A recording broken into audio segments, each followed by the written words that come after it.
You don't know what to say, and then the moment is gone. That's okay. You're not alone. Today, I'll help you speak naturally, simply, and confidently in small talk. Not 10, not 100, but 1,000 real English sentences for everyday life. One sentence at a time will build your confidence. Comment below. Do you freeze in small talk? Yes or no? Chapter 1. Why small talk matters more than you think. You try to speak English. You study grammar. You know vocabulary. But when someone talks to you, you freeze. Your mind goes blank. Your heart beats fast. You want to speak, but the words don't come. You feel embarrassed. You smile, but say nothing. And the conversation is over. You walk away feeling bad. Why? You knew the words. You understood the question, but you couldn't answer. This is the real problem. Not grammar. Not long sentences. Not complicated topics. Just small talk. That's what stops you. That's what makes you feel like a beginner again. Many English learners feel the same. You're not alone. Small talk looks easy, but it's not. It's quick. It's natural. It happens in real life, with real people. And real people don't wait. They talk fast. They don't speak like teachers. They don't give you time. That's why small talk feels scary. Because it's not just about English. It's about pressure, about connection, about being in the moment. And if you don't know what to say, the moment disappears. You miss your chance to connect. But here's the truth. Small talk is not small. It is everything. It is the key to fluency. It is the first step to real English. Think about it. How do relationships start? How do you make friends?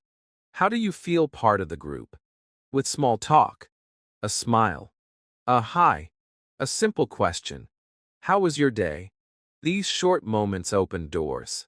They make people trust you. They make people like you. And when people like you, they want to talk to you more. And when you talk more, you get better at English. So the big secret is this. If you want to be fluent, master small talk first. Now, let me tell you a short story. A student named Lena once came to me after class. She said, "Teacher, I know grammar. I watch English TV. But I still feel like I can't speak." I asked her, "What happens when someone says hello to you?" She laughed nervously. "I smile and run away," she said. I smiled back. Because I understood. I had seen it before. Many times. So we started simple. We practiced one line. Just one. "Hey, how's it going?" She said it again and again. Then she used it in real life. First with me. Then with a classmate. Then with a stranger at the library. And one day, she came to class smiling. "I talked to someone on the train," she said. And it felt real. That was the beginning. Today, she teaches English. Yes, the girl who ran away now teaches others to stay. This is why I'm making this video. Not to teach you big words. Not to teach you long grammar rules. But to give you the real tools. The real sentences. The ones you need every day. At the cafe. In the elevator. On the phone. At school. At work. These 1,000 small talk sentences are your keys. Each one is a tiny step. But together, they will change your life. I promise you. So don't worry if your English is not perfect. Don't worry if you forget words. Don't worry if you feel nervous. That's all normal. But let's make a promise today. You and me. Let's promise to try. To learn one sentence at a time. To speak even if it's not perfect. Because small talk is not about being perfect. It's about being present. It's about connection. And connection is where fluency begins. In the next chapter, we will begin with something very simple. How to say hello without feeling like a robot. You will learn real greetings, real feelings, real English. But for now, Ask yourself this. What is stopping you from small talk? Is it fear? Is it doubt? Is it habit? Whatever it is, we will break it together. I'm here with you. Let's keep going. One small sentence at a time. Chapter 2. How to say hello without sounding awkward. Let's begin where all conversations begin, with a hello.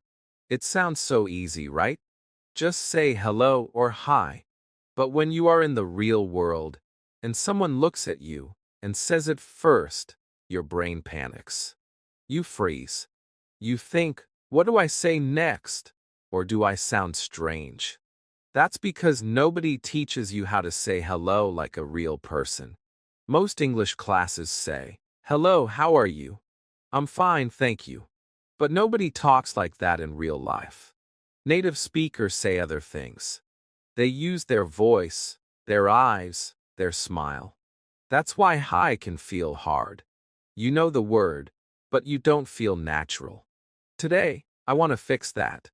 I want to help you say hello with confidence and feel like yourself. Let's imagine this. You walk into a cafe. You see someone you know, maybe a classmate or a neighbor. They smile at you and say, "Hey, how's it going?" Now what do? Do you smile back and nod? Do you say hello and feel awkward? Or do you reply, "Good," and you? In a flat voice that sounds like a textbook? This is what most learners do. And it's okay. You're learning. But what if I told you there are more ways to say hello? More real, simple, friendly ways that native speakers use every day? Let me show you. You don't have to say hello all the time. You can say, "Hey, hi there. Morning. Good to see you. What's up? How's everything? Long time no see. Yo, only for friends. How's your day going? Hey, how've you been?" These are real greetings. They are short. They are friendly. And most of all, they are used every day by real people. But here's the secret. It's not just the words. It's your voice, your smile, your eyes, your tone. If you say, "Good to see you," but you look tired and nervous, it doesn't feel natural. But if you say it with a little smile, it feels warm. It feels real. People notice your energy. So don't just learn the sentence. Practice the feeling. Let me tell you a story. My student Amir was very shy. He had been learning English for 5 years, but avoided speaking. He could write. He could understand. But when it came to saying hello, he panicked. One day, we practiced only greetings. That's it. We stood up and walked like strangers. He said hi. I said hi. He said, "How's it going?" And I said, "Pretty good." We did this 10 minutes a day. After 1 week, he told me. I said hello to someone at the gym. He smiled. And they talked to me for 5 minutes. I smiled too.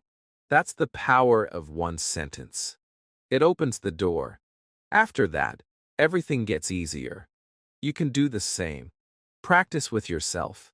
Look in the mirror and say, "Hey, how's your day going?" Say it like a real person. Try different greetings. Change your tone. Smile. Feel relaxed. You don't need to memorize 100 greetings. Just pick 5 you like. Use them every day. With your friend. With your neighbor. With your phone assistant. You will see the change. You will feel more natural. You will stop being afraid of hello. Also, remember this. Greetings are not about grammar. They are about energy. When someone says, "Hey," they are not testing your English. They are opening the door. Your job is to walk through that door. And if you don't know what to say next, that's okay. Just smile. Say, "Good to see you," or "How've you been?" Let the conversation flow. And if it doesn't, that's okay too. You tried. You practiced. You grew stronger. So now I ask you, what is your favorite way to say hello in English? Comment below. I want to know. I read every comment. And remember, The next time someone says, "Hi," don't panic. Just smile. Take a breath. And speak. You are not a robot. You are a learner. You are human. And your hello can make someone's day. In the next chapter, we will explore how to answer one of the most common questions in English. How are you? With real, honest, and useful replies. Not, "I'm fine, thank you," but real answers for real life. See you there. Chapter 3. How are you? The secret response is nobody taught you. You meet someone. They smile and ask, "How are you?" What do you say? Most learners say the same thing. "I'm fine, thank you." And you? That's what they learn in class. That's what every textbook says. But in real life, native speakers almost never say that. It sounds polite, but not real. Not natural. And when you say it, you might feel like a robot. You want to say something more. You want to be real. But you don't know what to say. That's the problem. You know English, but you don't know the small talk. Today, we will fix that. The truth is, there are many ways to answer "How are you?" And each answer has a feeling, a mood, a meaning. You can be happy, tired, stressed, excited, or just okay. But no one teaches you those answers. So today, I will give them to you. Real, simple, everyday answers. Not grammar, not big vocabulary. Just honest, useful replies. Because when someone asks, "How are you?" they are not testing your English. They are starting a connection. And you can make that moment special with just one sentence. Let's look at real answers. Easy ones. You can say, "Pretty good." Not bad. "I'm okay." Same old, same old. "I'm all right, just tired." "Doing well? Thanks." "Could be better." "Can't complain." "It's been a long day." "I'm hanging in there." Each one is real. Each one is simple. Each one is used every day. You don't have to sound perfect. You just have to sound human. When you say, "I'm okay, just a little tired," people understand you. They feel closer to you. It's not just English. It's connection. And that is the goal of language. Let me tell you about my student Maria. She always said, "I'm fine, thank you," in a quiet voice. She felt nervous, like she was giving the right answer in a test. One day, I asked her, "How are you really?" She looked confused. Then she smiled. "I'm tired," she said. "I didn't sleep much." I said, "That's perfect. That's real English."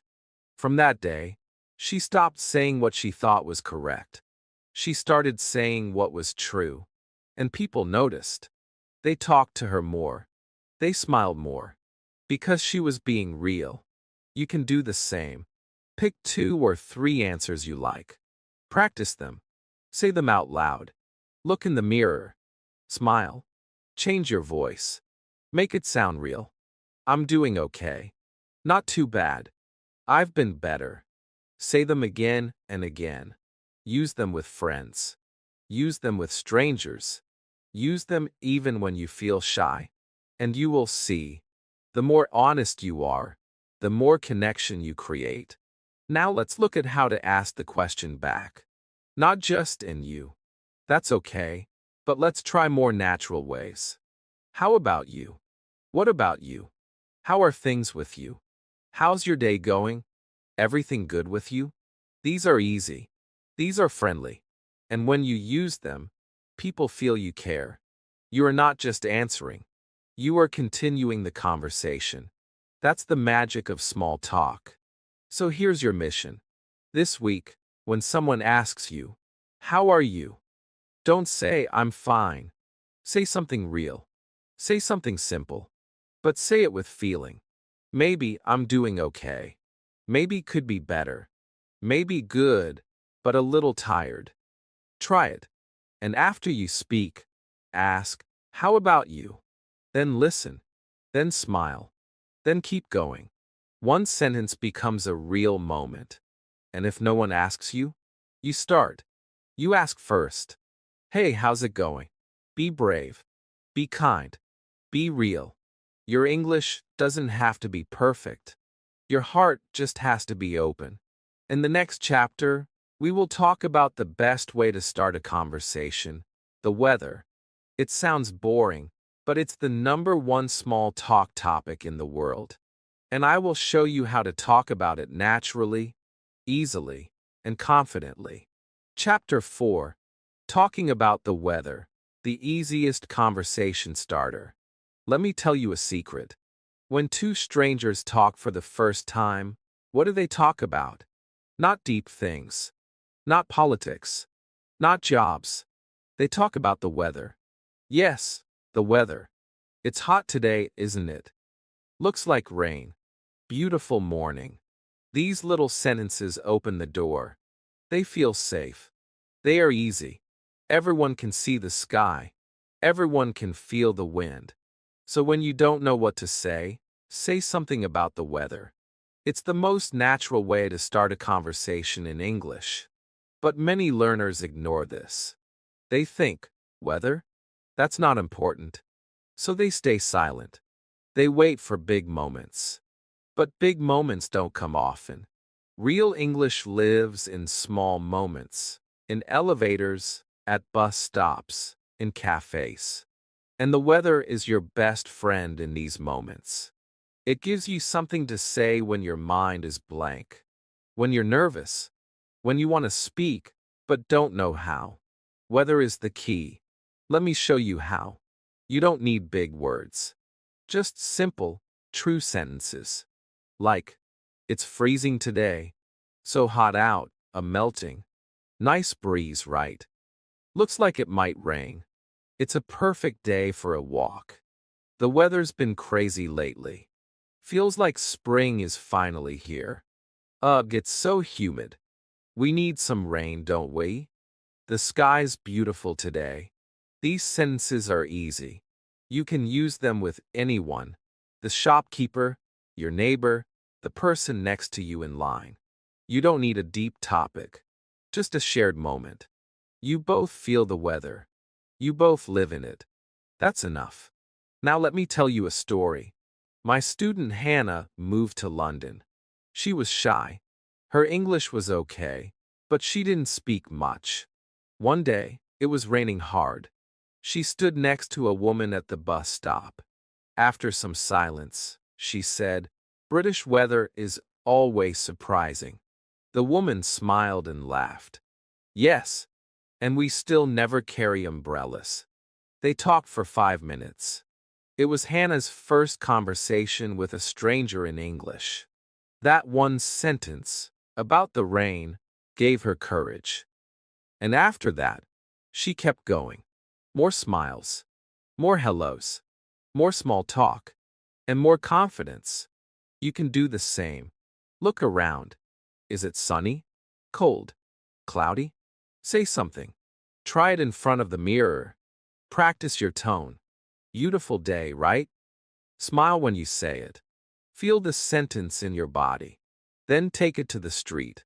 Say it to someone. Anyone. The words are simple. But the feeling, that moment, is powerful.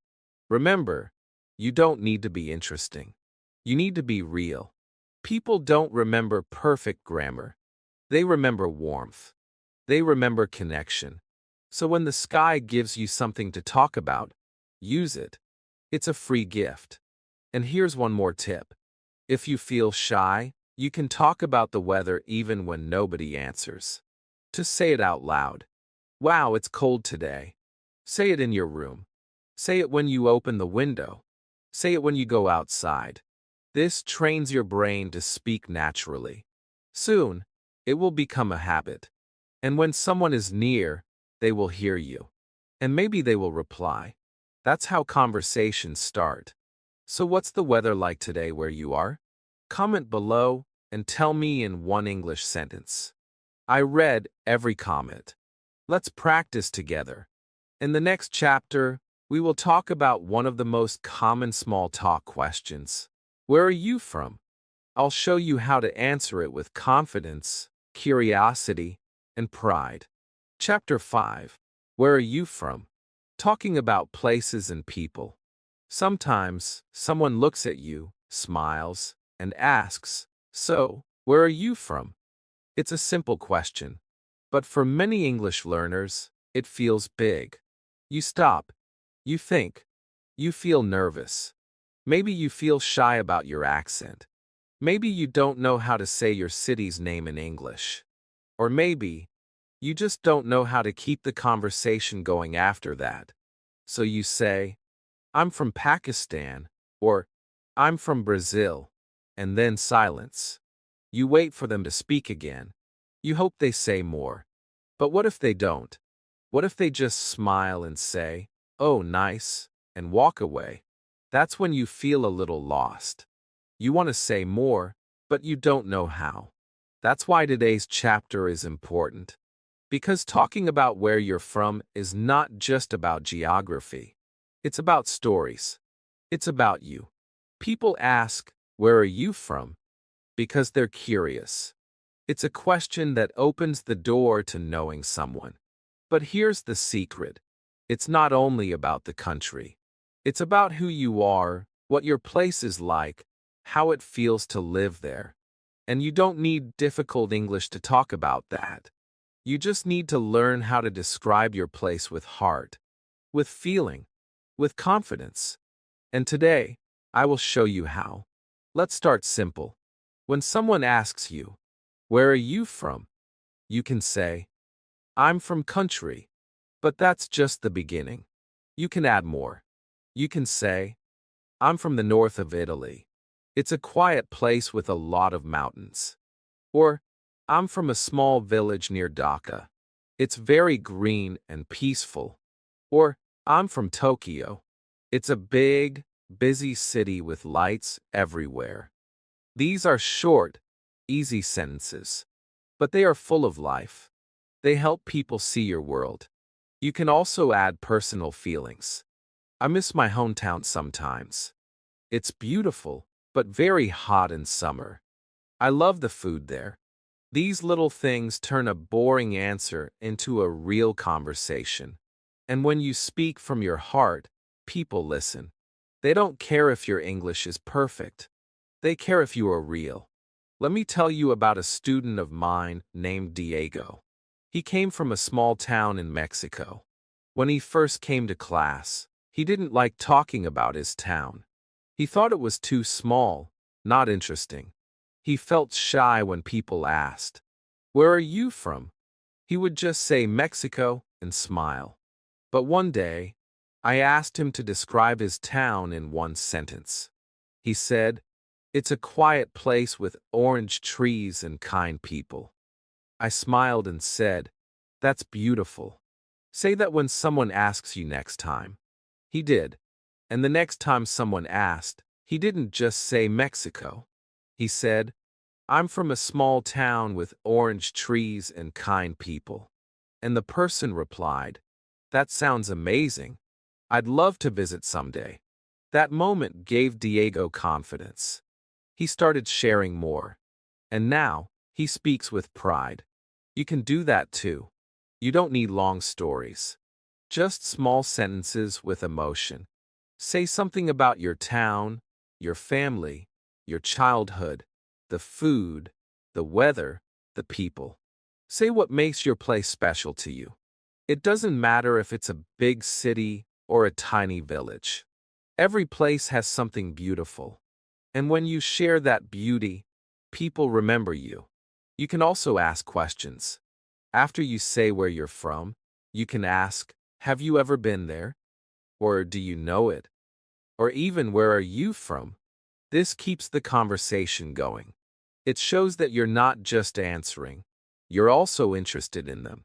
Small talk is a two-way street. You speak, then you listen, then you speak again. This is how language becomes a bridge, not a wall. Now let's practice together. Imagine someone asks you, "Where are you from?" Try to answer in one full sentence. Not just your country, something about your place. Try to add one detail. Maybe the food. Maybe the nature. Maybe the people. Say it out loud. Feel your words. Don't worry about grammar. Worry about being human. You are sharing your world. That is a gift. And remember, you are not just learning English. You are learning to share your story. And your story starts with where you're from. Speak it proudly. Speak it slowly. Speak it with love. Because when you talk about your place with love, your English becomes more than words. It becomes alive. So where are you from? Tell me in the comments. Use one full sentence. Let's learn from each other. Let's listen to each other's worlds. I read every comment, and I can't wait to hear about your place. In the next chapter, we will talk about another common small talk topic: jobs, study, and daily life. What do you do? What do you say when someone asks that? Don't worry. I'll help you feel ready. Chapter 6. What do you do? Jobs, study, and daily life. It's one of the most common small talk questions in English. Someone looks at you and asks, "So, what do you do?" They want to know if you work or study. They are not being rude. They are just curious. It's a normal question in English-speaking countries. But for English learners, this question often feels uncomfortable. You stop. You think. You feel nervous. What do I say? What if I don't have a job? What if I don't know how to explain my work in English? Maybe you're a student. Maybe you stay at home. Maybe you are between jobs. And suddenly, one small question feels very big. But it doesn't have to be. Today, we will learn how to answer this question with calm, with confidence, and with honesty. You don't need a big vocabulary. You don't need fancy words. You just need simple sentences that feel true. And I will give them to you. Let's start with some basic answers. If you have a job, you can say, "I work in a hospital." "I'm a teacher." "I work in marketing." "I'm a software developer." "I have a small business." "I work at a restaurant." If you're a student, you can say, "I'm a student at university." "I'm studying English full-time." "I take evening classes." "I'm learning online right now." If you stay at home or don't work right now, you can say, "I stay home with my kids." "I'm between jobs right now." "I'm taking a break at the moment." "I'm looking for something new." "I help my family at home." These sentences are simple. They are real. They are polite. You don't need to explain everything. Just one line is enough. You are not in a job interview. You are just having a small talk moment. One sentence. One connection. Now, here's the part that makes your answer special. After you answer, you can add one short detail. For example, "I'm a teacher." "I work with young children." "I'm a student." "I'm learning graphic design." "I work in a shop." "I really enjoy talking to customers." "I'm looking for work." "I used to be in customer service." "I stay at home with my baby. She's 1 year old." This small detail turns your answer into a story. It helps the listener understand you better. It creates connection, and it gives them something to say next. That's the power of small talk. It keeps the conversation moving. Let me tell you about one of my students. His name is Kareem. He worked as a cleaner in the city, but he always felt ashamed to say that in English. He thought people would look down on him. So when someone asked, "What do you do?" he used to say, "Nothing special." But one day I asked him, "What do you really do?" He said, "I clean offices at night. It's hard work, but I listen to English podcasts while I clean." I smiled and said, "That's powerful. That's real. Say that." The next time someone asked him, he said proudly, "I clean buildings at night, and I listen to English while I work." The person smiled back and said, "That's amazing. You're learning while working. I respect that." And from that moment, Kareem stopped hiding. He started sharing. You can do the same. Don't be afraid of your answer. Whether you're working, studying, resting, or helping at home, your time has value. Your day has meaning. And when you speak with honesty, people respect you more. Also, if you don't want to talk about work, that's okay too. You can move the conversation gently. Say something like, I work in tech, but I love music more. I study full-time, but I'm also learning English for fun. I'm taking a break now and spending more time with family. This shows that you are not just your job. You are a person with interests, dreams, and real life. And people love that. After you answer, don't forget to ask back. What about you? Do you work nearby? What do you do? This makes the conversation fair. You're not just talking, you're listening too. That's what makes small talk feel kind and natural. So now, I ask you, what do you do? Think about your life, your day, your energy. Try to write one sentence in English. Say it out loud. Add one small detail. Try it in front of the mirror. Practice it until it feels easy. That sentence is your story. That sentence is your power. And comment below. Tell me what you do in one short sentence. I read every comment, and I'd love to hear about your work, your study, or your daily life. In the next chapter, we'll talk about weekend conversations, how to answer the question, what did you do this weekend? You'll learn fun, simple ways to talk about your past, even if you did nothing special. Chapter 7, We Can Talk. What did you do? Monday morning. You walk into class, or work, or maybe you meet someone on the street. They smile and ask, how was your weekend? Or what did you do this weekend? And suddenly, your brain freezes. You know what you did. Maybe you stayed home. Maybe you cleaned. Maybe you watched a movie. But in English, the words don't come. You smile. You say, nothing special, and the moment ends. Inside, you feel a little sad. Because you wanted to speak. You wanted to connect. But you didn't know how. That's okay. It happens to many learners. And that's why we're here today, to fix that, step by step. Talking about the weekend is one of the most common ways to start a conversation. It's safe. It's friendly. It gives people something to share. That's why native speakers use it so often. They ask, how was your weekend? Even when they don't expect a long answer. They just want to talk. They want to feel close. So when you learn how to answer this question in simple English, you will feel more confident. You will feel ready. And that's a beautiful thing. Let's start with easy answers. If you had a quiet weekend, you can say, it was okay. I stayed home. Pretty quiet. I just relaxed. Not much, just watched TV. I did some cleaning and laundry. Nothing special, just took it easy. These are simple, natural, real.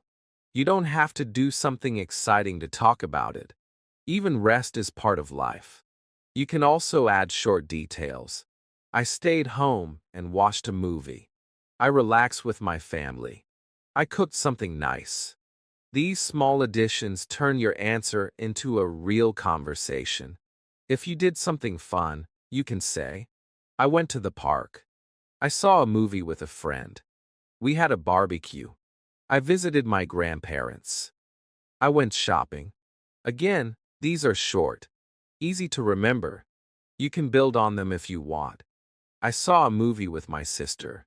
It was really funny. Or, we went to the beach. The weather was perfect. Little moments, little stories. That's all small talk is. Let me tell you about my student Ayaka. She used to feel nervous every Monday. She told me, my teacher always asks about my weekend, and I never know what to say. I feel stupid. I said, you are not stupid. You just need some tools. So we practiced. She wrote down 3 small things every weekend. Just 3. Then we practiced saying them in English. I made pancakes. I called my mom. I listened to music. After 2 weeks, she felt ready. On Monday, her teacher asked again, "What did you do this weekend?" And she answered, "I made pancakes on Saturday. And on Sunday, I went for a walk." The teacher smiled. The moment passed. But inside, something had changed. She had spoken. She had connected. And she was proud. You can do that too. Every weekend, write down 1 or 2 things you did. Say them out loud. Practice with a mirror, or with a friend, or even with your phone. You don't need grammar books. You need real sentences, real moments, real practice. And don't forget, you can also ask questions. After someone shares, you can say, "That sounds fun. What movie did you see? Did you enjoy it? Where did you go? Do you do that often?" These questions keep the talk going. They show interest. They make people feel good. And they make you feel more fluent. Because you're not just answering, you're participating. Also, if you really did nothing, that's okay too. You can say, "I didn't do much. Just needed rest. It was a lazy weekend." Sometimes quiet weekends are the best. Be honest. Be real. Be human. That's what makes small talk work. So, what did you do last weekend? Try saying it in 1 or 2 short English sentences. Comment below. Tell me. Let's practice together. Don't be shy. Even if you just rested, your words matter. Your English matters. Your life matters. In the next chapter, we'll talk about hobbies and interests. How to speak about the things you love doing in your free time. This is where small talk gets fun and personal. Let's keep going. Chapter 8. Hobbies and interests. Finding connection. When someone says, "What do you like to do?" your mind often goes blank. You understand the question. You know what you enjoy, maybe reading, cooking, walking, or listening to music. But in English, you feel unsure. You want to speak, but the words feel too big, too many. So you say something short like, "I like music," and then you stop. The other person smiles and nods, but the conversation ends. Deep inside, you feel a little frustrated. You have more to say. You want to share. You want to connect. But your English feels too small for your heart. This chapter will help you change that. Because talking about your hobbies, the things you love, is one of the best ways to connect with others. These are not just hobbies. They are part of your personality. They tell others who you are. And the good news? You don't need perfect English to talk about them. You just need real, simple words with real, simple feelings. And today, we'll build those words together. Let's begin with some simple ways to talk about hobbies. You can say, "I like reading. I enjoy cooking. I love music. I like going for walks. I'm into photography. I enjoy learning English in my free time." These sentences are easy, but they are strong. You can use them with anyone. You can say them with confidence. And if you want to add more, you can say, "I like reading mystery books. I enjoy cooking traditional food from my country. I love playing the guitar when I'm alone. I go for long walks every morning. I'm really into taking photos of nature. I like watching English videos online." Adding a small detail makes your hobby come alive. It gives the other person something to ask about. "Oh, what kind of music do you like? Do you cook often? Where do you take photos?" And suddenly, you're not just speaking English. You're having a real conversation. Let me tell you about my student Amal. She was very quiet in class. When we practiced small talk, she always said, "Nothing special," or "I don't do much." But one day, I asked her directly, "What do you do when you're alone and happy?" She thought for a second and said, I paint flowers. Her face changed. Her eyes lit up. I paint small flowers in a notebook. It makes me calm. I smiled and said, "That's your hobby. That's your English." We practiced that sentence again and again. I like painting flowers. It makes me feel peaceful. And the next time someone asked, "What do you like to do?" she answered with pride. That small change made her feel seen. It gave her power. Your hobby may feel small, but it's a big part of you. You don't need to be an expert. You don't need to have 5 hobbies. Just speak from the heart. Talk about what makes you happy. Talk about what you do when you are relaxed. It could be dancing, singing, writing, gardening, talking with friends, even sleeping. These are all parts of life. And life is what makes language real. If you're not sure how to say your hobby, keep it simple. Use easy verbs like, love, enjoy, sometimes, often, in my free time. Then connect it with the activity. I sometimes play games. I enjoy writing in a notebook. I love talking to my mom on the phone. These are not textbook sentences. These are real-life sentences. These are your sentences. You can also ask others, what do you like to do? Do you have any hobbies? How do you relax after work? Do you enjoy music or books? Any fun plans for the weekend? When you ask about someone's hobbies, you are showing care. You are creating space. And when they answer, you can listen, then reply. That's how real friendship begins. Small sentences, real interest, warm hearts. So let's practice. What do you like to do? Say it now, out loud. One sentence. Add a detail if you can. Say it with a smile. Say it like you're talking to a friend. Because one day you will. And comment below. Tell me what you love doing in your free time. Even just one sentence. I'll read it. I'll smile. And I'll say, yes, that's real English. In the next chapter, we will talk about one of the most delicious topics in small talk, food. You'll learn how to talk about what you eat, cook, and crave, using fun and simple English. Chapter 9, Food Talk, Simple Sentences for Everyday Eating. Let's talk about food. Everyone eats. Everyone has favorite dishes. Everyone has memories around food, family dinners, street snacks, birthday cakes, or a hot cup of tea after a long day. That's why food is one of the easiest and warmest topics for small talk. You don't need a perfect accent. You don't need big grammar. You just need simple sentences and a smile. And suddenly, you have a real conversation. What do you like to eat? Do you cook? What's your favorite dish? These questions are light, friendly, and they create connection fast. Today, I will help you answer them with ease and joy. Let's begin with the basics. If someone asks you, do you like cooking? Or what do you usually eat for lunch? You can reply with simple and natural answers like, I usually eat rice and chicken. I love spicy food. I cook dinner every night. I don't like cooking, but I enjoy eating. These are all real answers. You don't need to explain everything. Just give one short, honest line.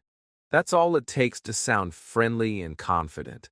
If you want to say more, add a little detail. I usually eat rice and chicken. It's a traditional dish in my country.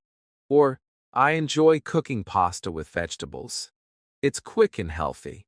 Or, I like trying new recipes on weekends. These small details help the listener feel closer to you.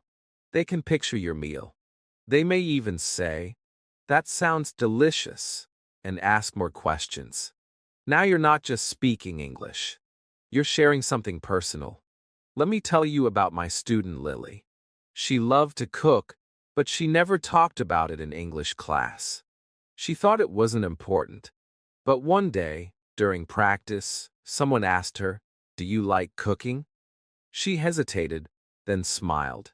Yes, she said quietly. I love baking cakes. We asked her more. She said, my grandma taught me. We bake together every Sunday. Suddenly, her whole face lit up. She spoke with joy, not fear. That's the power of food talk. It connects not only people, but generations, stories, and hearts. You can do the same. Think about what you eat every day. Think about what food brings you joy. Even something simple, like making tea in the morning, can become a sentence. I always drink tea in the morning. It helps me feel calm. That's a great sentence. That's real life. That's English that matters. Let's learn some useful phrases. You can say, I'm hungry. I'm full. This is so tasty. I love sweet food. I don't eat meat. I'm trying to eat healthy. I always eat breakfast. I skip lunch sometimes. My favorite food is pizza. I love trying new food. You can also talk about where you eat. I usually eat at home. I sometimes eat out with friends. There's a great restaurant near my house. These are easy sentences. You can say them in any small talk situation, at school, at work, on a date, or with new friends. And don't forget to ask questions too. What kind of food do you like? Can you cook? What's your favorite meal? Do you eat breakfast every day? These small questions show interest. And food is one of the few topics where people always have something to say. Everyone has a favorite dish. Everyone has a story about food. Also, you can talk about your culture. If your country has a special dish, talk about it. In my country, we eat biryani on special days. We have a sweet dessert made with rice and milk. My mom makes the best soup in the world. Even if the person doesn't know your food, they will feel your love. And that love becomes connection. And that connection becomes conversation. So now let's practice. What is your favorite food? Say it in one sentence. Say where you eat it, or who you eat it with. Say why you like it. Then try asking the same question to someone. It can be a friend, a classmate, or even in the comments. What's your favorite food? It's a simple sentence, but it can start a long and beautiful talk. Now I ask you, what did you eat today? Write one sentence in English in the comments. I want to know. I read every message. Let's share food stories together. In the next chapter, we'll talk about how to express feelings in small talk. Not deep emotions, but everyday moods like, I'm tired, or that's exciting. You'll learn how to sound natural, honest, and warm, even with short sentences. Chapter 10. Talking about feelings, but lightly. Feelings are part of every conversation. We feel tired, happy, stressed, excited, or even bored. But when someone asks us, how are you feeling? Or when we want to say how we feel, we often freeze. We worry, what's the right word? What's the polite way? Will they understand me? Will I sound strange or too emotional? So we stay quiet. Or we say, I'm fine, even when we are not. But in real life, people talk about feelings all the time. Not deep feelings, just small, everyday emotions. And in this chapter, you will learn how to talk about them, simply and gently, just like native speakers do. First, you don't need to talk about deep emotions. You don't need to tell your full story. You just need to learn how to say short, true things. Things like, I'm a bit tired today. I'm really happy for you. That sounds stressful. These are the small emotional sentences we use every day. They are safe. They are polite. But they are also real. They show that you are not a robot. You are a human. And when you speak like that, people feel close to you. Let's start with simple phrases to describe your feelings. You can say, I'm a little tired. I'm feeling good today. I'm excited about the weekend. I'm nervous about my test. I'm happy to see you. I'm not in the mood to work. It's been a long day. I feel relaxed now. I'm really enjoying this. I'm just a bit stressed. These are not dramatic. They are honest. You can use them with friends, teachers, coworkers, or even strangers in light talk. You don't need to say everything. Just say enough to connect. That's what small talk is, connection without pressure. Now let me tell you a story. One of my students, Saeed, came to class looking very quiet. Usually he smiled. That day he didn't. I asked, "Are you okay?" And he said, Yes, I'm fine." But I knew he wasn't. After class, I asked again, softly this time. He looked down and said, "I'm a little sad. My friend left the city." I said, "Thank you for telling me." That one small sentence, "I'm a little sad," opened the door. We talked for 5 minutes. And later, he told me. That helped me feel better. English is not just for books and grammar. It's also for feelings. It's for saying, "I'm tired," and letting someone understand. You can also show care with feelings. For example, if someone says, "I have a big test tomorrow," you can say, "Good luck," or "You'll do great." If someone says, "I'm not feeling well," you can say, "Oh no, I hope you feel better soon." If someone shares something happy, say, "That's amazing," or "I'm happy for you." These are simple replies, but they make people feel seen and supported. And when you say them, your English becomes warm and human. Let's also learn how to ask about someone's feelings, softly and kindly. You can ask, "How are you feeling today? Are you okay? Did you have a good day? You seem happy. What happened? You look tired. Long day?" You don't need to ask big, serious questions. Just little ones. With a kind voice. With gentle eyes. This creates safety. And in that safety, real talk begins. Sometimes, we don't feel like talking. That's okay too. You can say, "I don't feel like talking today," or "I just need a quiet moment." These are honest, respectful sentences, and you can use them when you want to protect your energy. So now I ask you, how are you feeling today? Don't say fine. Be honest. One word. One sentence. Say it out loud. Write it down. I feel tired. I feel calm. I feel thankful. That's enough. That's your voice. That's your real English. And comment below, how are you feeling right now, in this moment? Let's practice emotional English together. I will read it, and I will understand.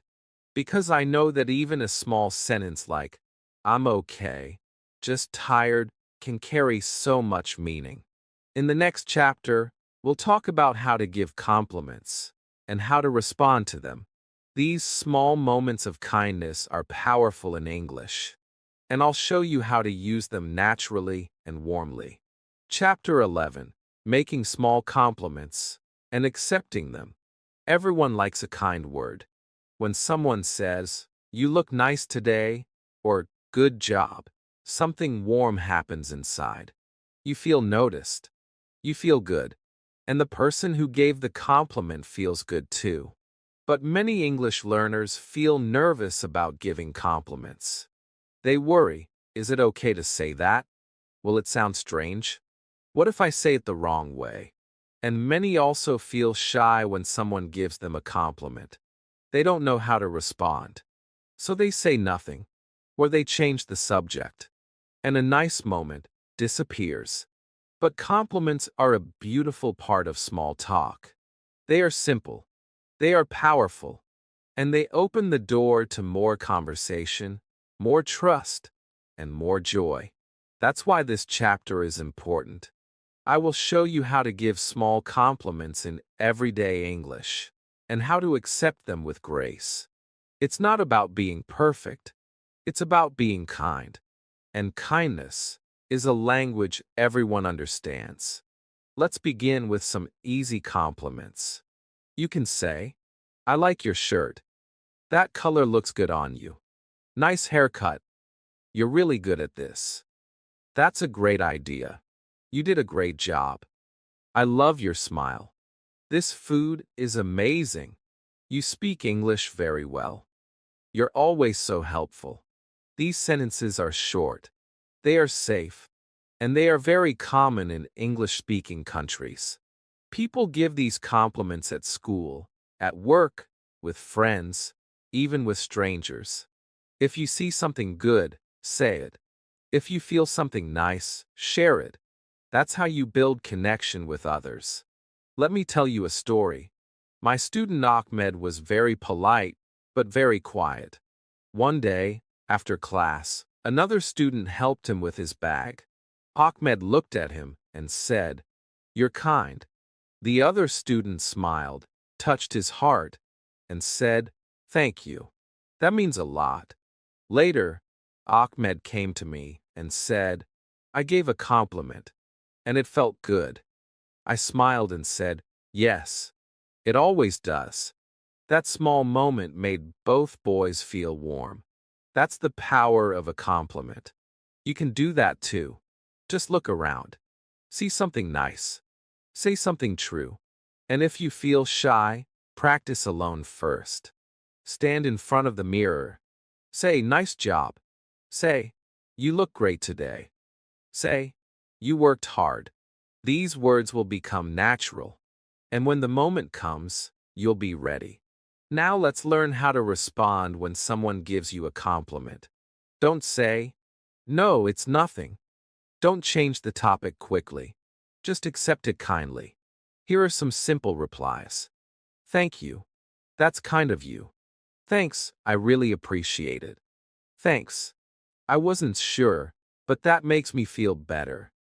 Oh, thank you, you just made my day. These replies are short, sweet, and polite. You don't need to say too much.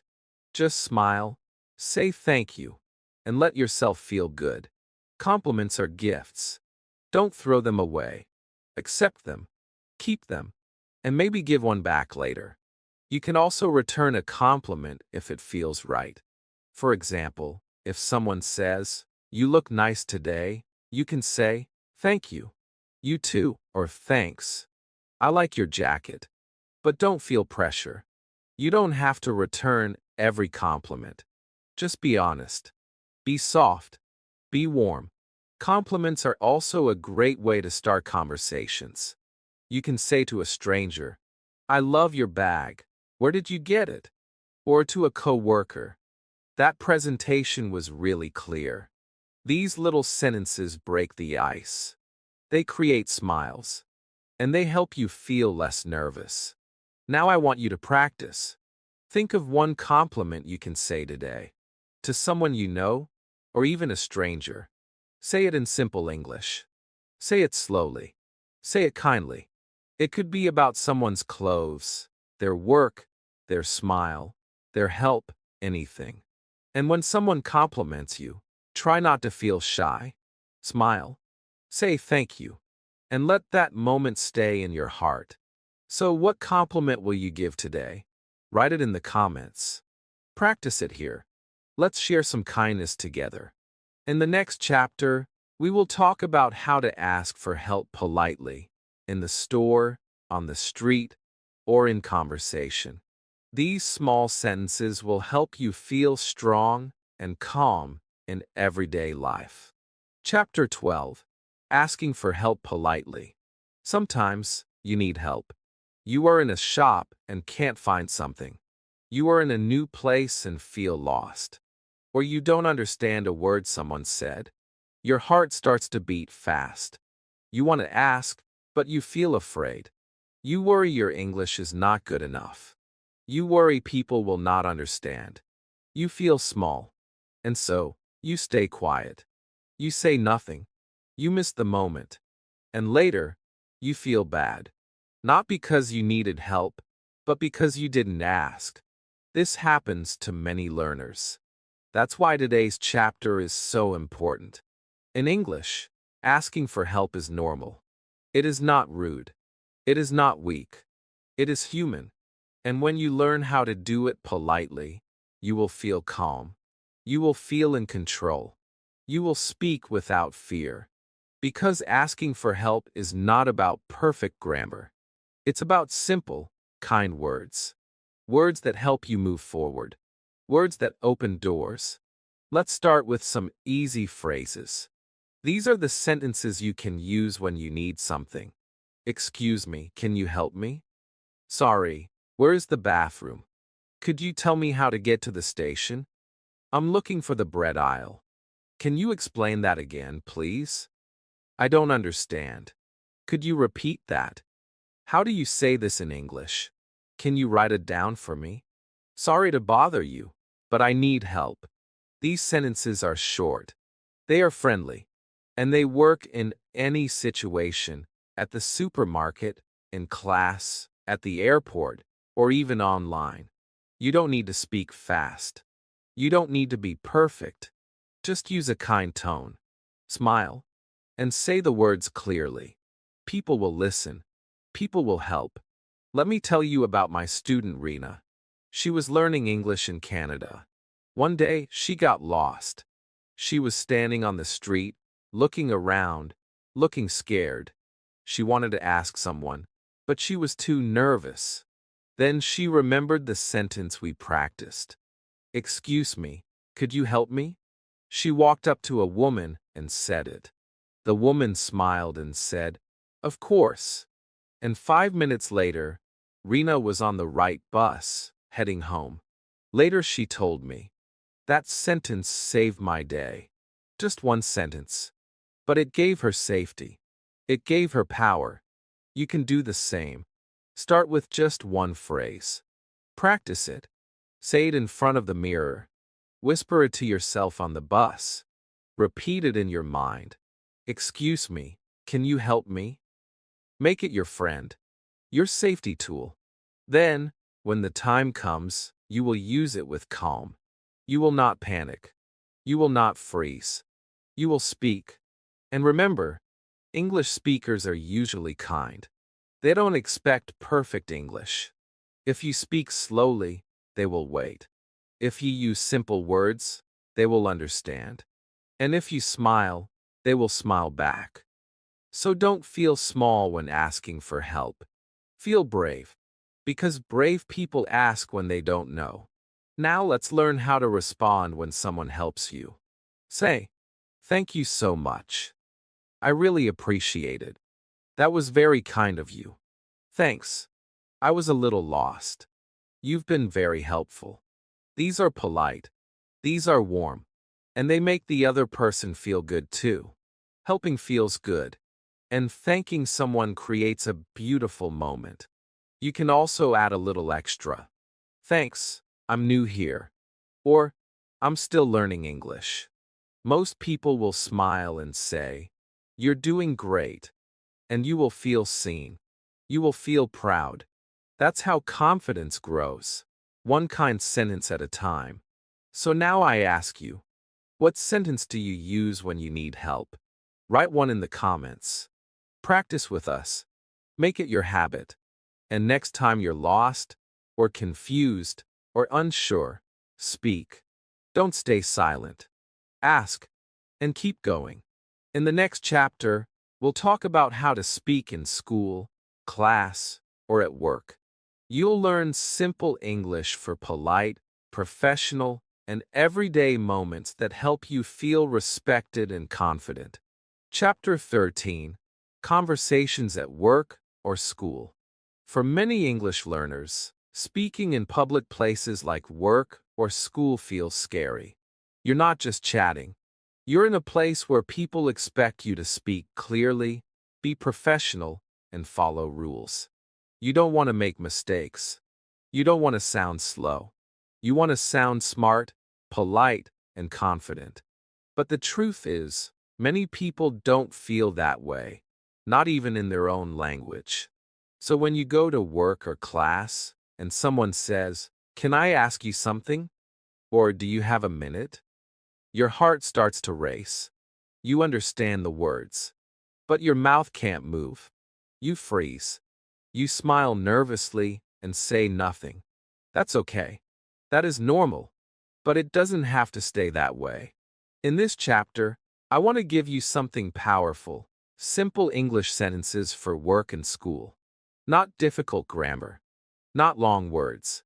Just easy phrases that help you speak politely, clearly, and kindly in those everyday situations. Whether you're talking to your teacher, your boss, a coworker, or a classmate, these phrases will help you connect, show respect, and feel calm. Let's begin with polite ways to ask someone for their time or attention. You don't need to say a lot. Just something like, "Excuse me, do you have a moment? Can I ask you something? Is now a good time? Sorry to bother you, but I have a quick question." These are beautiful because they are respectful. You are showing that the other person's time matters. And when people hear this kind of sentence, they usually listen carefully.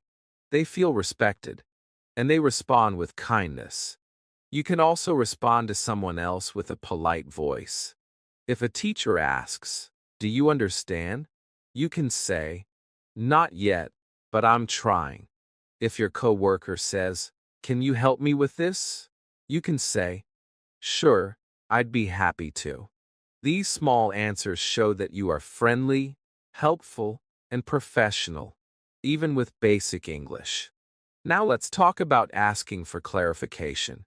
Many learners feel shy when they don't understand something in class or in a meeting. They feel embarrassed. But remember, even native speakers ask for help. You can say, "Sorry, I didn't catch that. Can you repeat that, please? I didn't understand. Could you explain again? I'm still learning. Can you speak a little slower?" These are not signs of weakness. They are signs of strength. You are not afraid to learn. You are open. And when you speak like this, people will support you. You will grow faster, not slower. Let me share a story. A student named Omar was working part-time at a cafe while learning English. One day, a customer asked for a half-calf skinny vanilla latte. Omar had no idea what that meant. He smiled and nodded, then ran to the back and panicked. I told him later, "You could have just asked. Say, 'Sorry, can you repeat that more slowly?'" So he practiced that sentence with me. The next day, another customer said something fast and confusing. Omar took a deep breath and said, "Sorry, can you say that again, slowly?" The customer smiled and repeated it, and Omar made the drink. That one small moment made him feel strong. He didn't guess. He didn't hide. He used his voice, and his English became real. At work or school, you can also give polite feedback. If someone helps you, say, "Thank you, that really helped." If someone explains something, say, "Thanks, that makes more sense now." If you want to join a group or offer your idea, say, "Can I add something?" or "I'd like to share a thought." These are soft, powerful phrases. You don't need big English to sound smart. You just need kind words and a clear heart. Now, what if you don't know what to say in a formal moment, like a school presentation or work meeting? Start simple. Say, "I'm still learning English, so I'll try my best." This sentence is magic. It tells people who you are. It tells them that you are learning, but not afraid. It makes space for mistakes and for progress. And that's all you need. So today, I want you to choose one phrase from this chapter. Just one. Practice it. Use it. Maybe it's, "Can I ask you something?" Maybe it's, "Sorry, I didn't catch that." Maybe it's, "Thanks, that helps." Use it in class. Use it at work. Use it with your teacher, your boss, or a new friend. That small phrase is not just English. It is courage. It is connection. And comment below, what English phrase do you use most at work or school? Or what do you want to practice more? Share with us. I read every comment. Let's learn from each other. In the next chapter, we'll talk about how to speak to strangers in small ways, on the street, in line, in the elevator. These are short, easy moments, but they build confidence that lasts a lifetime. Chapter 14. Small Talk with Strangers. Talking to strangers in English sounds simple, but for many learners, it's the scariest thing of all. You stand in a lift with someone.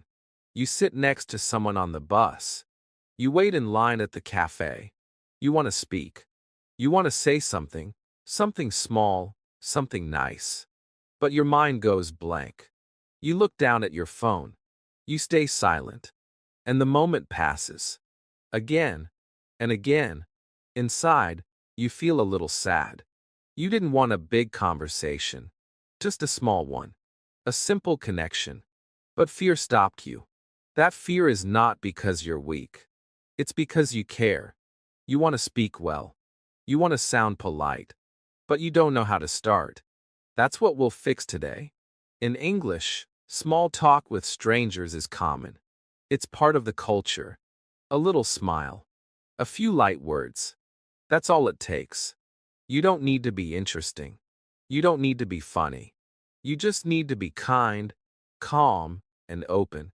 People in English-speaking countries often talk to strangers at the bus stop, in elevators, at the market, or even in the gym. And when you know a few natural sentences, you can join these moments. You can go from silence to connection without stress. Let's start with some easy openers. These are short, simple things you can say when you're near someone and want to start a conversation. Busy day, huh? Nice weather today. It's really crowded here. Long line, isn't it? This coffee smells amazing. I love your shoes. Do you come here often? These sentences are not deep. They are not personal. But they open the door. They show the other person that you are friendly and that you're open to a quick chat.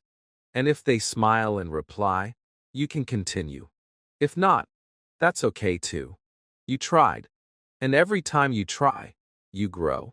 Now, how do you keep the conversation going? That's where short follow-up questions help. You can ask, do you live around here? Have you been waiting long? What's your favorite drink here? Do you know if this bus is usually on time? Do you come to this park often? These questions are safe. They're light. And they invite the other person to share something. Something small, something real. Even if the answer is short, you've practiced. And you've done something brave. That's how fluency grows. Through these tiny, brave moments. Let me tell you about one of my students, Rosa. She was afraid to speak to strangers. She said, I always want to say something, but I get scared. What if they ignore me? What if I say something wrong? I told her, start small. Just one line. So she practiced one sentence. Nice day today, right? She repeated it at home. She practiced the smile, the tone, the pause. One day, she stood in line at the store. An old man was next to her. She looked at him, smiled, and said, Nice day today, right? The man looked at her, smiled back, and said, Yes. I love the sunshine. That was it. One sentence. One answer. But to Rosa, it was everything. She felt alive. She felt brave. And after that, it got easier. You can do the same. Choose one small sentence today. Just one. Busy day, huh? Or a long wait, isn't it? Practice it. Say it to your mirror. Say it to your wall. Say it until it feels natural. Then use it. At the shop. At the bus stop. On the elevator. Speak kindly. Speak softly. You're not asking for a long talk. You're just saying, I see you. I'm open. And sometimes, that's all someone needs to smile. Also, don't worry about rejection. Sometimes, people won't answer. They might be busy, tired, or shy. That's okay. It's not your fault. Don't take it personally. Just keep practicing. Keep showing up. Because one day, someone will reply. Someone will smile. And you'll start a conversation that gives you energy for the whole day. And remember, you can also receive small talk. If someone says, nice weather today, just smile and say, yes, it's beautiful. If someone says, busy day, you can reply, yes, very busy, but good. You don't need to say much. Just enough to keep the moment alive. And the more you do it, the more natural it becomes. Now I ask you, what's one sentence you could say to a stranger today? Write it in the comments. Practice it here with me. And then go use it in the real world. These are not just English words. These are moments of courage. And every moment you use your English with kindness is a step toward fluency. In the next chapter, we'll talk about how to make plans, how to ask someone to meet, how to say yes, how to say no, all in simple, polite English. This is where friendships begin. Chapter 15, Making Plans. One of the most exciting parts of small talk is this. When the conversation doesn't end, it grows. You talk, you smile, and then someone says, we should get coffee sometime. Or, let's meet again next week. And suddenly, your heart beats faster. You feel happy, but nervous. You want to say yes. Or maybe no. Or maybe, can we do it later? But the words don't come fast enough. You say something short, maybe too quiet, maybe confusing. And when you go home, you wonder, did I say it right? Did I sound rude? Did they understand me? That's why this chapter matters. Because making plans is a real part of friendship and life. It can be short, it can be casual, but it must feel natural. And today, I will help you speak those sentences clearly, simply, and kindly.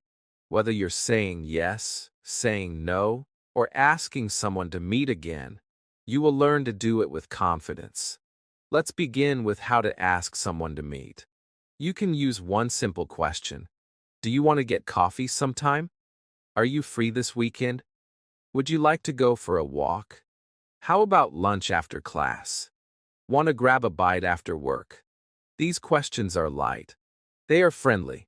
You're not pushing. You're inviting. And that's the secret. When you ask someone like this, you are giving them space to say yes or no. You are being respectful. And you are building trust. Now, what if someone asks you? You can say, sure, that sounds nice. Yes, I'd love to. That works for me.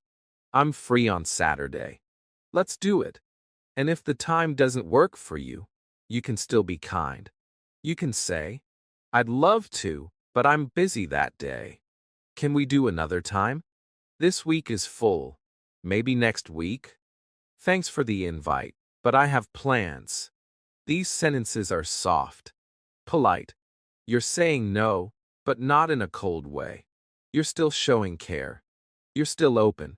That's what good small talk does. It respects both people's time. Let me tell you about my student Mina.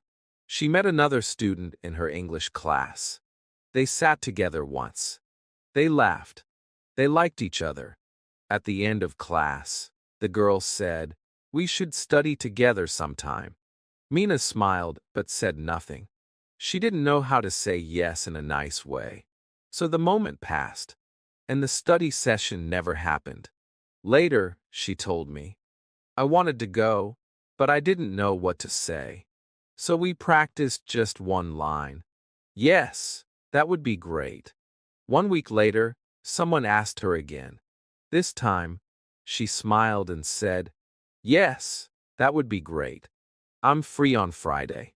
They met, they studied, and they became friends. One sentence changed everything. You can do the same. Just learn one sentence at a time. Use it. Practice it. And when someone wants to meet you, you'll be ready.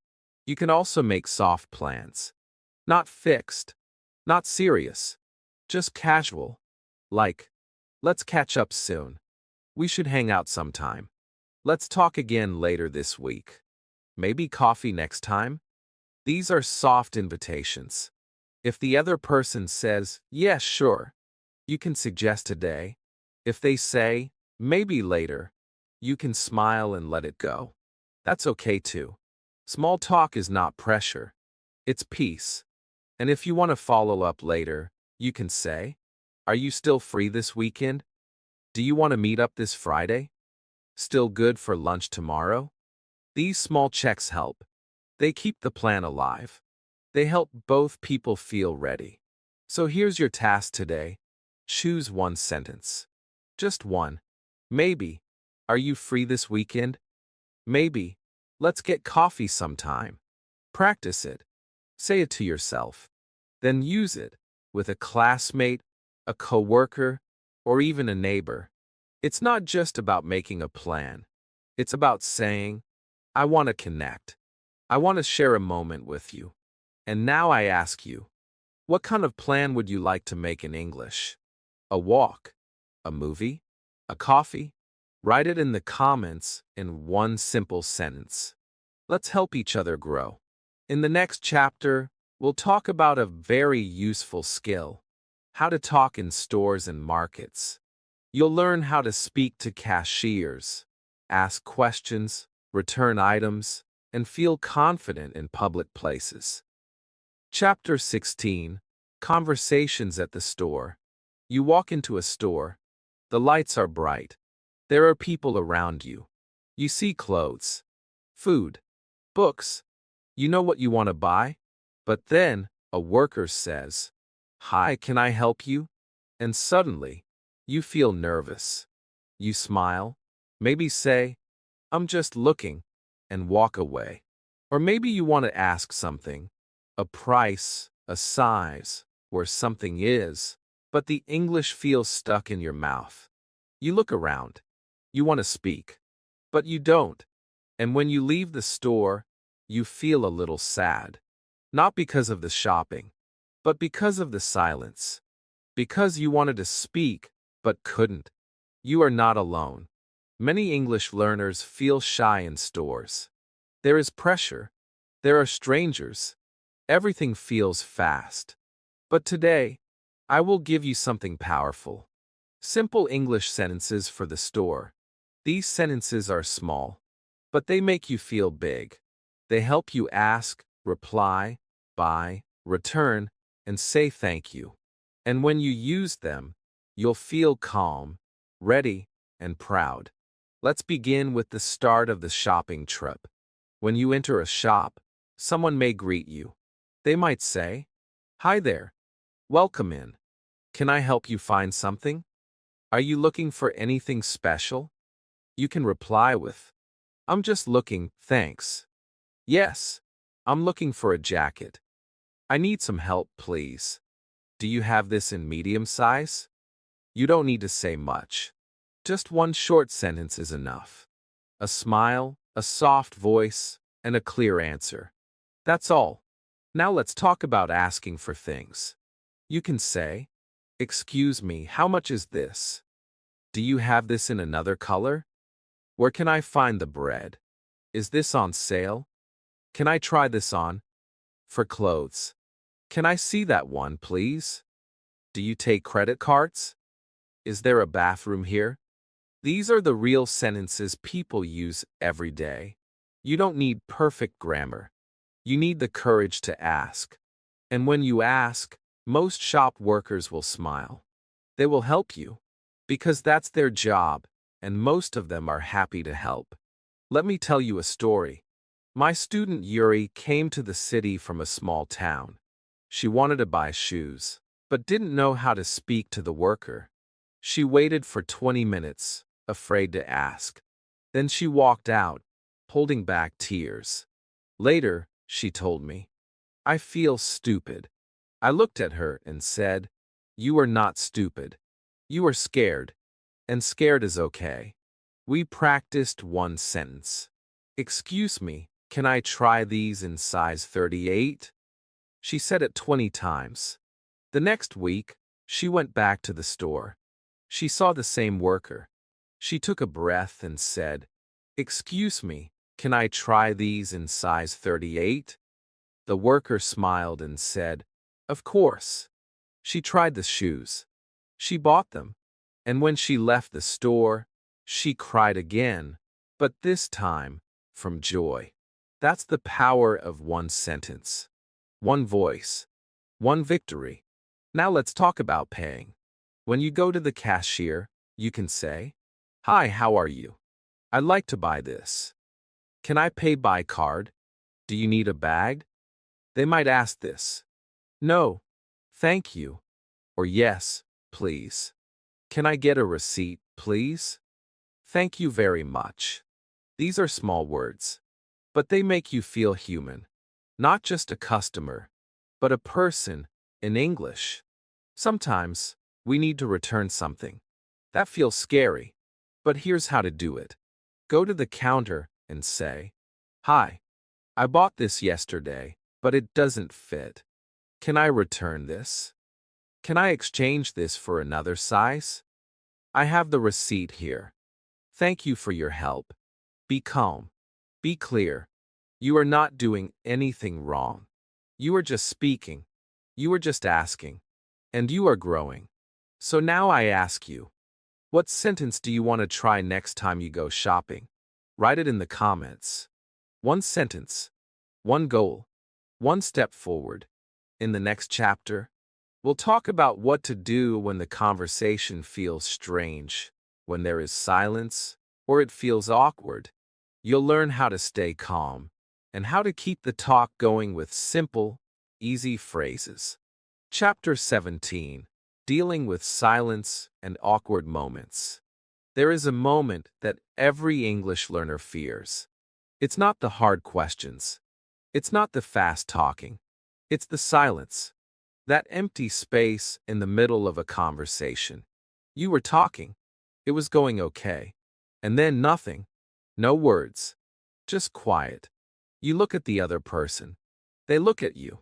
You feel your heart beat faster. You smile nervously. You look away. And in your mind, you think, I should say something. But what? That silence feels heavy. It feels awkward. It feels like failure. But it's not. It's just part of real life. Even native speakers have silence. Even best friends pause sometimes. Silence is not a mistake. It's a moment. And moments can be soft. They can be simple. You don't always need to fill the space with words. But if you want to continue to rescue the talk, to keep the connection going, then you can. Today, I will show you how. We will learn simple, kind, light English sentences you can use when the conversation stops. These small sentences can save a moment. They can build confidence. They can make you feel strong, even in the quiet. First, I want to tell you something important. Silence is not your enemy. It's your teacher. When the conversation stops, don't panic. Take a breath. Look around. Think slowly. You are not in a test. You are in a human moment. No one is judging you. No one expects you to speak like a book. They just want connection, like you. And sometimes, connection takes a pause. That pause is okay. You are okay. But if you want to speak, if you want to move forward, you can use one of these short, friendly sentences. You can say, so, anyway, that's interesting. What do you think? Tell me more. By the way, did I tell you about? Oh, that reminds me. These small phrases are called conversation bridges. They are light. They are soft. They help you move from one topic to another. You don't need to be clever. You just need to be kind. These bridges show that you are still here. still listening, still ready to talk. Let me give you an example. Imagine you're talking to someone about movies. They finish talking. You nod, and then silence. What now? You can smile and say, "So, what's your favorite movie of all time?" Or, "By the way, do you go to the cinema often?" Or even, "That reminds me, I watched something funny last week." These are small, but they give the other person something to hold, something to answer, something to enjoy.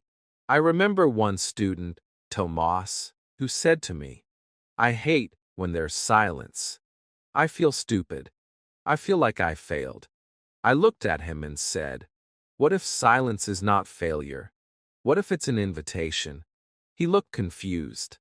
I said, "Next time it gets quiet, don't run. Just breathe. Then say something small." A week later, he came back smiling.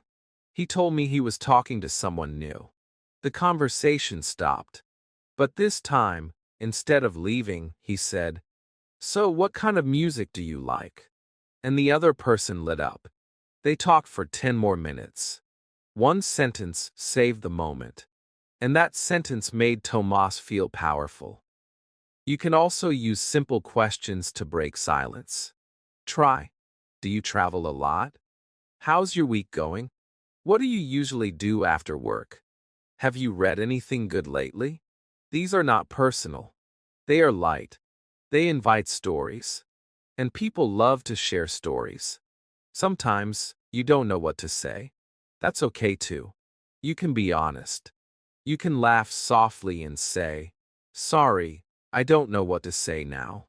Or, "My brain is slow today." People will smile. They'll feel safe with you. Because you are human. And humans are allowed to pause. You don't need to hide the silence. You can accept it. That's real fluency, not perfect English, but peaceful English. So today, I ask you to try something brave. Next time a conversation feels quiet or awkward, don't run. Don't say, "My English is bad." Just pause, smile, and say something small. Even just, "So," with a soft tone. That's enough. That shows courage. That shows heart. And now, I invite you. What's one sentence you will use the next time there's silence in a conversation? Write it in the comments. Practice with me. This is your space. This is your safe place to grow.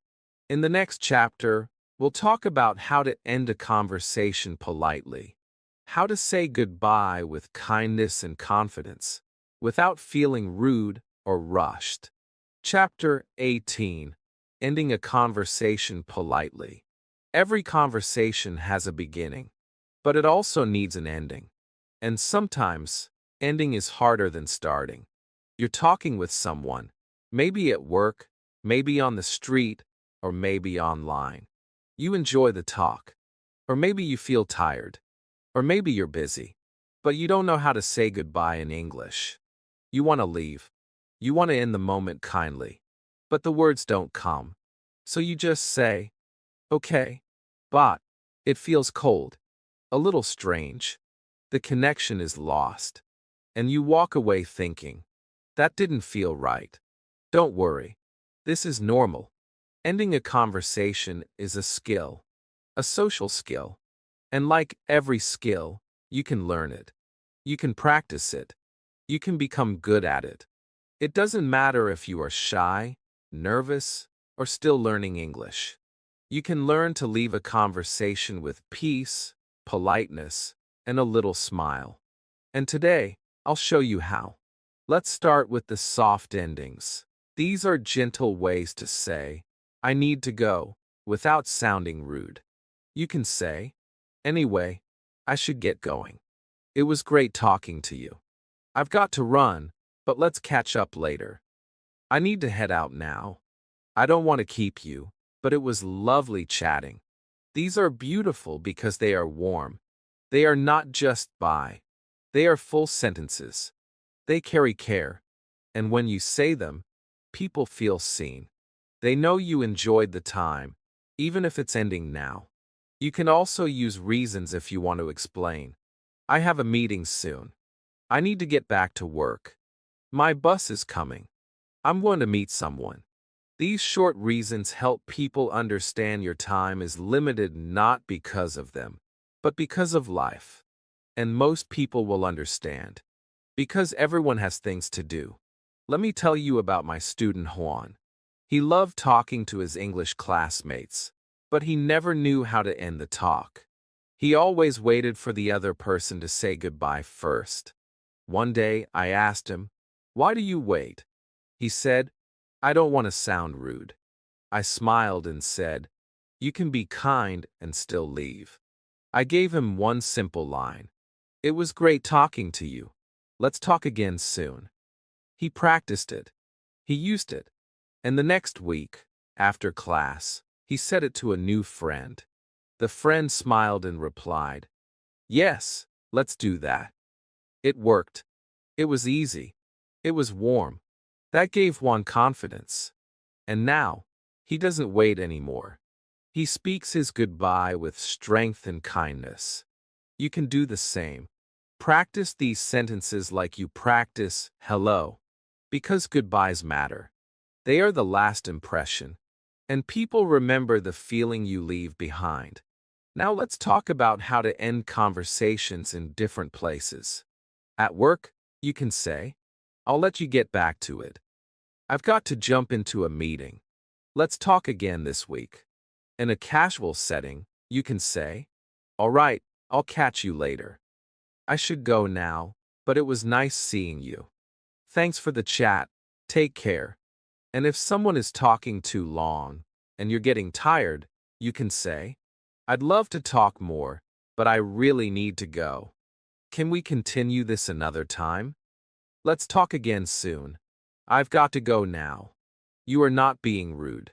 You are being real. You are protecting your time with gentle words. That is healthy. That is respectful. And when it's time to end with kindness, you can use sweet goodbye phrases like, "Take care. Have a good day. See you around. Talk soon. Stay safe." These little endings add love. They're like soft pillows at the end of a talk. They help people feel happy, even after the words are gone. So today, I want you to try one thing. Pick one ending sentence. Just one. Maybe, "It was nice talking to you. I have to go now." Practice it. Say it in the mirror. Say it slowly. Say it like a friend. Then use it in a real conversation. With a classmate, a coworker, a stranger. And when you do, feel the power. You didn't run away. You didn't go silent. You ended with strength. And now I ask you, what's your favorite way to end a conversation in English? Write it in the comments. Let's learn from each other. Let's end this chapter the way we end every great talk, with kindness, clarity, and care. In the next chapter, we'll talk about something powerful. How to practice all these small talk sentences every day. You'll learn how to build a simple daily routine that trains your mouth, your brain, and your courage. Chapter 19. Daily Practice with Small Talk Sentences. You've come so far. You've learned how to say hello, how to ask questions, how to talk about feelings, the weather, your weekend, and even how to end a conversation politely. You now know hundreds of small talk sentences. But let me ask you this. Do you feel ready to use them every day? Not just in your mind, but out loud in real life? This is where the real challenge begins. And also, the real magic. Knowing English is not the same as using English. You can read and listen all day long. But if your mouth doesn't practice, your fluency won't grow. Fluency comes from action, from doing, from trying. That's why today's chapter is not about more sentences.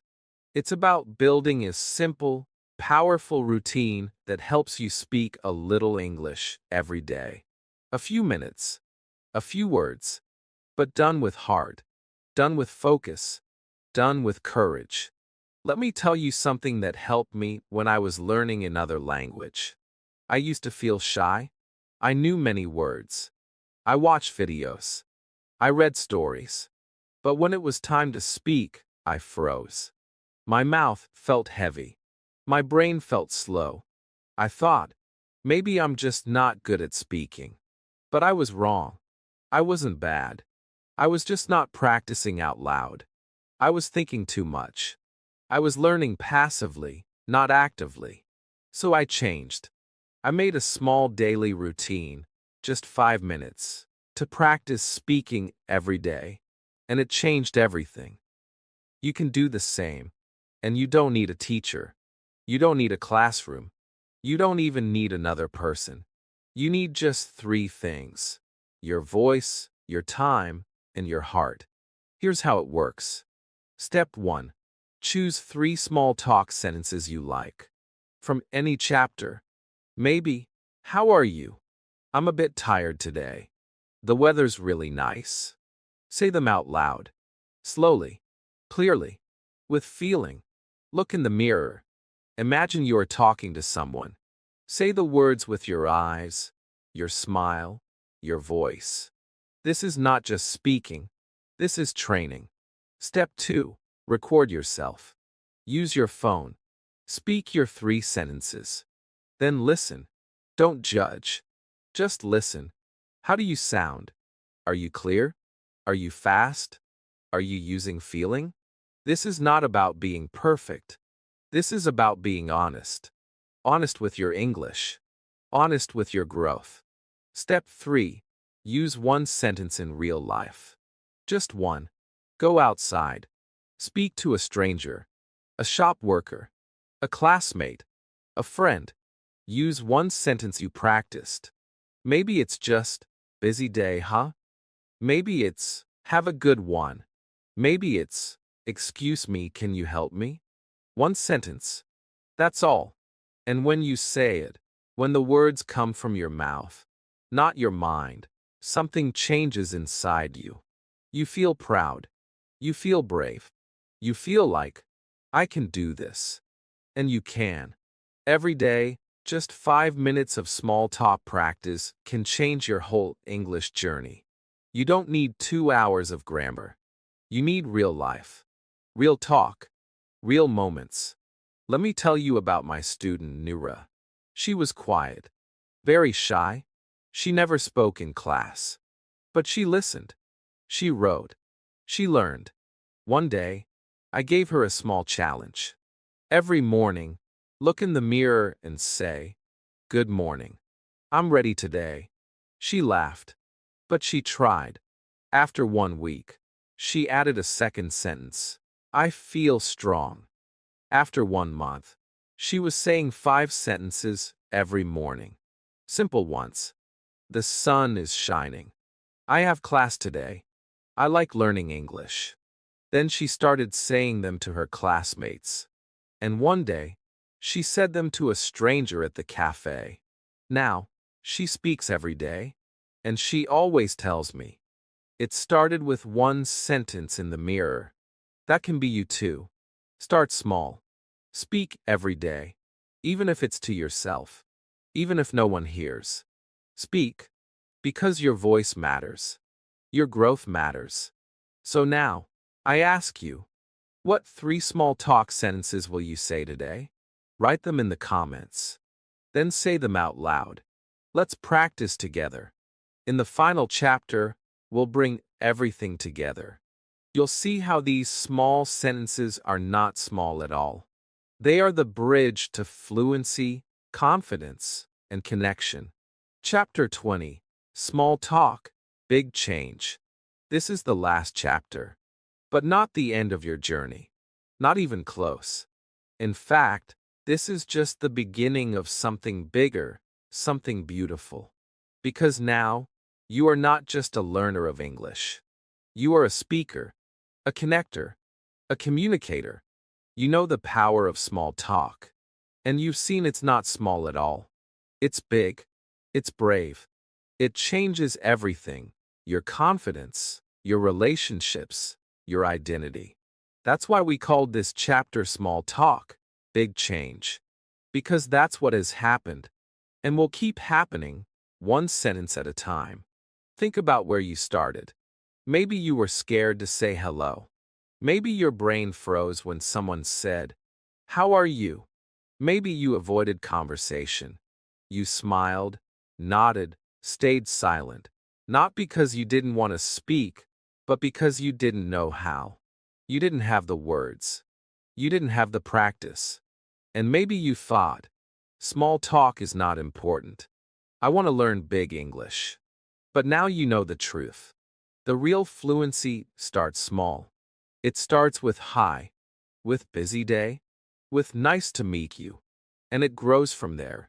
You've learned how to speak in the real world, at work, in class, in shops, on the street. You've learned how to give compliments, express emotions, start and end conversations, and deal with silence. You've learned how to use small English in a smart, emotional, human way. And most of all, you've learned how to connect. Because at the heart of every language is this connection. We don't speak English to pass tests. We speak to feel close, to make friends, to ask for help, to laugh, to tell someone, you matter. That's the secret. Small talk is not grammar. It's care. It's courage. It's warmth. And when you learn to speak with care, your English becomes not just correct, it becomes alive. Let me share one last story. A man named Farid came to one of my beginner classes. He had studied English for years in books, but he never spoke. Not one word. He said, "I'm afraid I'll say it wrong. People will laugh." I told him, people don't laugh at warmth. They respond to it. We worked slowly. 1 week, we practiced, "Hi, how's it going?" The next week, we practiced, "I'm from Syria. What about you?" Then we practiced how to ask for help in a store. It was hard. He made mistakes. But he never gave up. One day, he came to class smiling. He said, "Today, I talked to someone at the park. We just talked about the weather. But I did it. And I didn't feel afraid." That moment changed his life. He's now part of a book club. He speaks English every day. And he always says, "It started with small talk." That can be your story too. You don't need to speak fast. You don't need big words. You need heart. You need practice. You need small, daily moments of real English. And when you speak with honesty, with kindness, with presence, people listen. People connect. And slowly, sentence by sentence, your English becomes something powerful, something joyful, something deeply yours. So what do you do now? You keep going. You keep speaking. Every day, say a few sentences out loud. To yourself. To others. Use the words from this series. Use your own. Mix them. Play with them. But speak. Let your voice grow stronger. Let your fear become smaller. Let your fluency become part of your real life. And if you ever feel stuck again, come back here. Reread a chapter. Say the sentences again. You're not starting over. You're just continuing the journey. Because fluency is not a place. It's a path. A daily path. And every step matters. Now, I want to end with one final message from me to you. I'm proud of you. Truly. You read every chapter. You stayed with the journey. You practiced. You listened. You cared. And that shows who you are. Not just a student of English, but a person of strength, heart, and hope. You can do this. You are doing this. So please, like this video if it helped you. Subscribe for more if you want to keep growing with me. And in the comments, tell me, what was your favorite small talk sentence from this series? What moment made you feel strong? I read every comment, and I want to celebrate your progress with you. This was not just English. This was transformation. And this is just the beginning.